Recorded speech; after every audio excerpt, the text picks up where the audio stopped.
তো hello everyone, welcome to another video of MLT with me. I think তোমরা সবাই ভালো আছো, আমিও খুব ভালো আছি।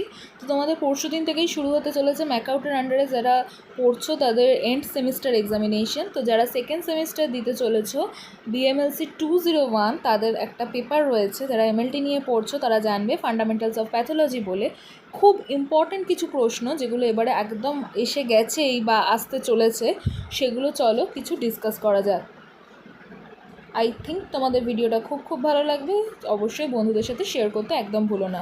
তো প্রথমেই দেখো ইউনিট 1 থেকে আছে হচ্ছে what is pathology. Pathology is the study of disease including causes, development and effects on the body. তাহলে প্যাথোলজি হচ্ছে এমন একটা স্টাডি, এমন একটা পড়াশুনো যেটায় কোনো একটা রোগ সম্পর্কে পড়া হয়, তার কী কারণে সেটা ঘটছে, ডেভেলপমেন্ট এবং এফেক্ট এই ব্যাপারে পড়া হয়। What is the basic difference between sign and symptoms. Sign হচ্ছে objective observable by others, example যেমন র্যাশ হতে পারে। তাহলে সাইন হচ্ছে আমরা চোখে সেটা দেখতে পারি, সাইনটা আমরা সামনাসামনি দেখতে পারি।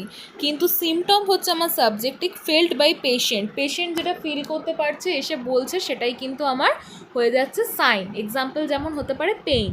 What is Hippocratic oath? A set of ethical guidelines for medical professionals attributed to Hippocrates.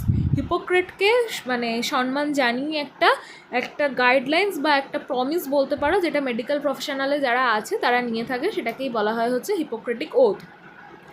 Who is called the father of cellular pathology? এটা উত্তর হবে হচ্ছে Rudolf Virchow. Who is called father of clinical pathology? এটা William অসলারও হয়, আবার তোমরা চাইলে এটা Paul Enrich, PAUL, Paul ENRICH, এইটাও লিখতে পারো, দুটোই কিন্তু সঠিক। What do you mean by prognosis of a disease? Prognosis means হচ্ছে prediction of the likely course and outcome of a disease, কী ঘটতে চলেছে, এই যে এটা প্রেডিক্ট করতে পারছি বা আমরা বা ডাক্তাররা প্রেডিক্ট করতে পারছে সেইটা, বা হচ্ছে আউটকাম, ওটা ঘটলে কি হবে, রেজাল্টটা কি আসবে, এটা যে আমরা বলতে পারছি, এটাই হচ্ছে আমাদের প্রেডিকশনস বা সেটাই হচ্ছে আমাদের প্রোগনোসিস। তারপর হচ্ছে হোয়াট ইজ লিসিয়েন্স? লিসিয়েন্স হচ্ছে any abnormal change in tissue due to injury or disease. Disease বা ইনজুরির জন্য আমার টিস্যুতে যদি কোনো অ্যাবনর্মাল চেঞ্জ হয়, কোনো জায়গা ফুলে গেল বা কোনো জায়গা কুঁচকে গেল, এইসব জিনিসগুলো যদি ঘটে, তাহলে সেটাকে আমি বলছি হচ্ছে লিসিয়েন্স। What is the meaning of dolor in pathology? Dolor শব্দটার অর্থ হচ্ছে পেইন।